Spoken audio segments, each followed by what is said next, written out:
This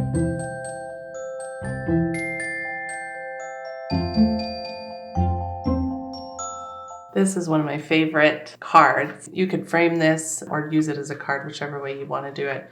I just love this one. And this one, we're actually using a new material or a new medium.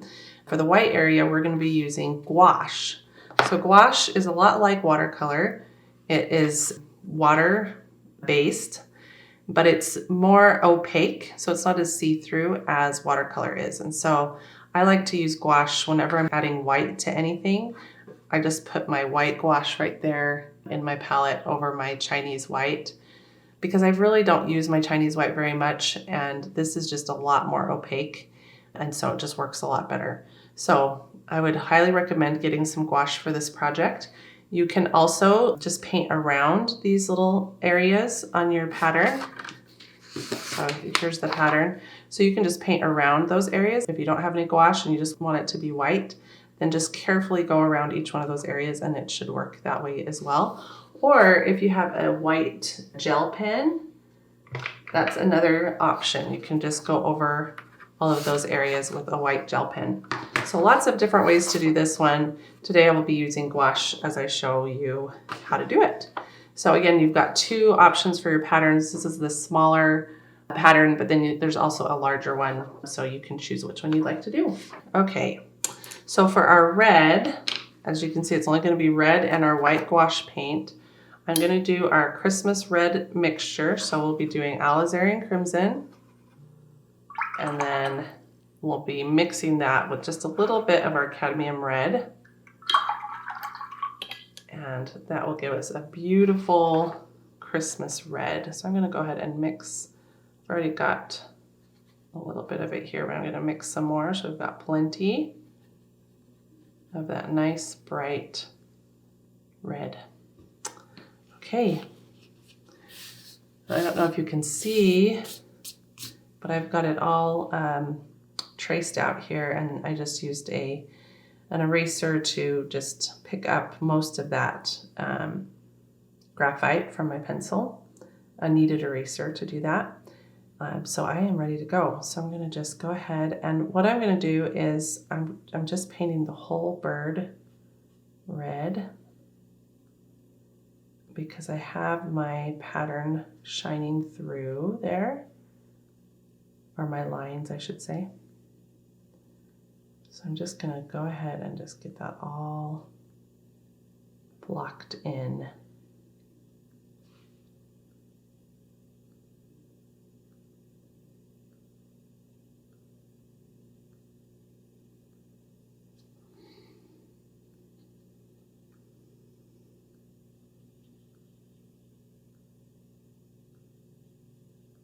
Just using a medium-sized brush.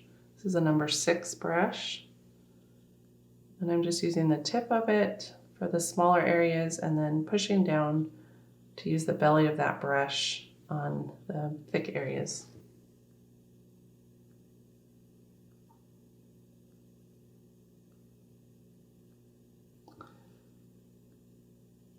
For this beak, I'm just using the very tip of my brush.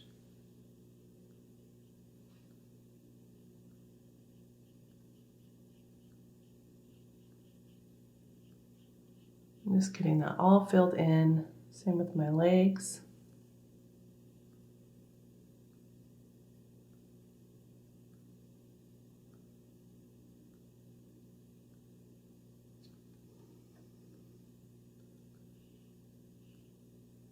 If that makes you nervous to have a larger brush for these smaller areas, feel free to move down a size. This is a number 3 brush, but yeah, any smaller brush will do. I just like to use the tip of my brush for these areas. Okay, so I've got that all filled in. I'm going to let that dry, and I'm going to go ahead and work on my lettering while that dries. So I'm going to start at the top here for my Mary. Make sure that I have enough paint in there. And then these areas are pretty skinny up here, so I'm going to be really careful. Just try my best to stay within those lines. If I get out a little bit, that's okay, but I'm going to do my best to try and stay in those lines.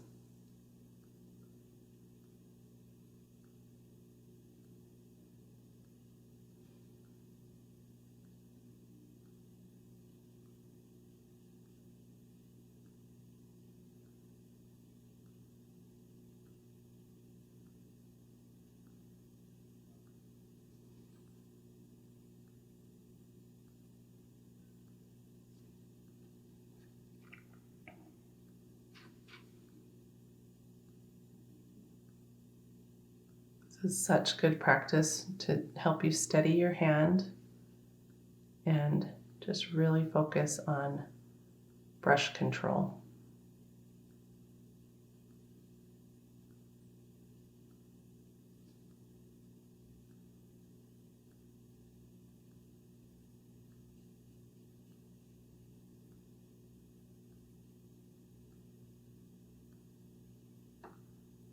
But the nice thing is it's watercolor, so if it's not perfect, that's okay, because that is kind of how watercolor is. It's not perfect.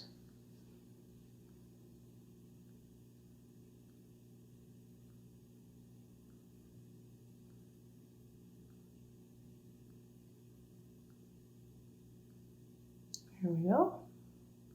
There's our Mary. And moving on to Christmas.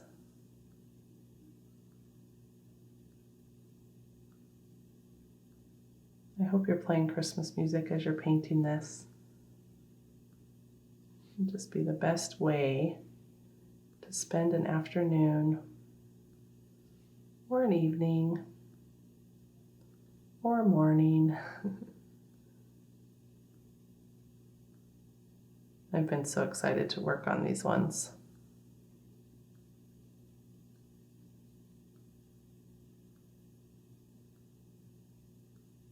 Just love this time of year.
Okay, I've got my Merry Christmas done.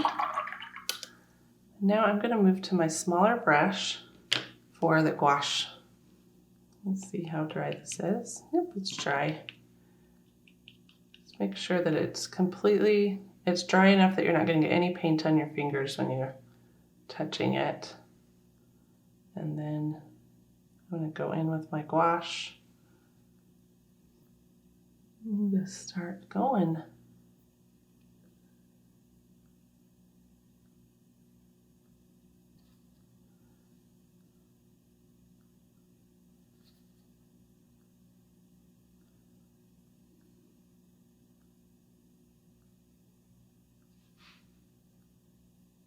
love the contrast of that white on the red.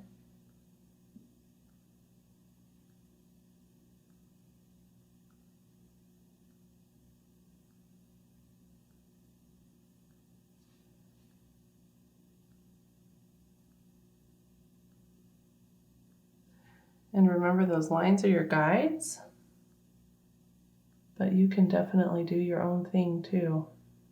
If you wanted to add any more details to this bird.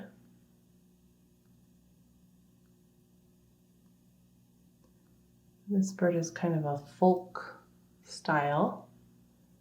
I just love folk style things, kind of a Scandinavian vibe. I first designed this after we got home from taking our kids to Sweden. My parents were living there for a couple of years as missionaries. So we went to go visit them. We brought the kids. Our twins were 10 at the time.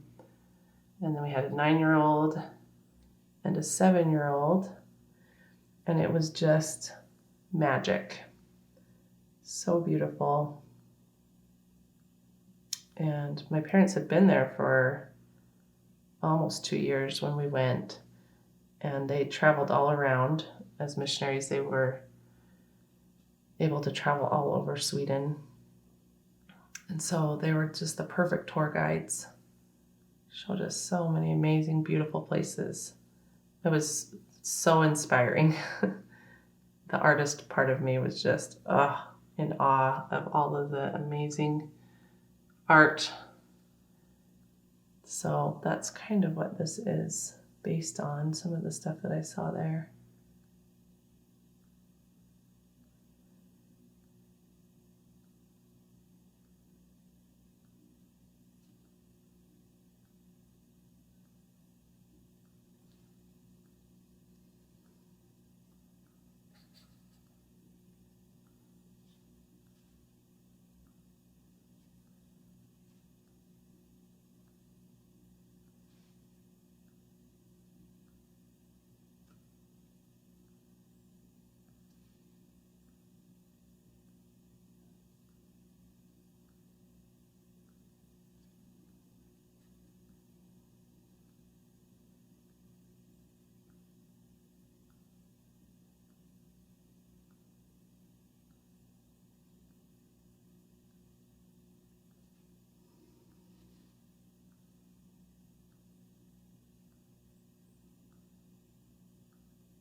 Okay, so I've got that white blocked in. I'm going to go over it one more time just to make it nice and bright, kind of like this one.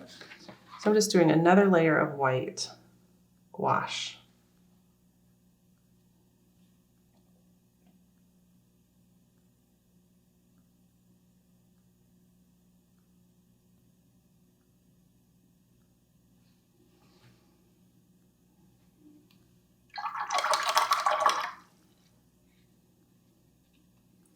Okay, now I kind of got off just a little bit here with my gouache, so I'm just going to come in with a clean dry brush, just kind of pull that off, and then I'm just going to add a little bit of red on top. Get that already establish there. And I'm just gonna kind of define that a little better. And I think it turned out great. I'm gonna call this one done. I hope you enjoyed it. Show me what you did. This one is a little bit more challenging. It definitely takes a lot of brush control and a new medium, so it's a good challenging one. I hope you enjoyed it, and we'll see you in the next one. Bye.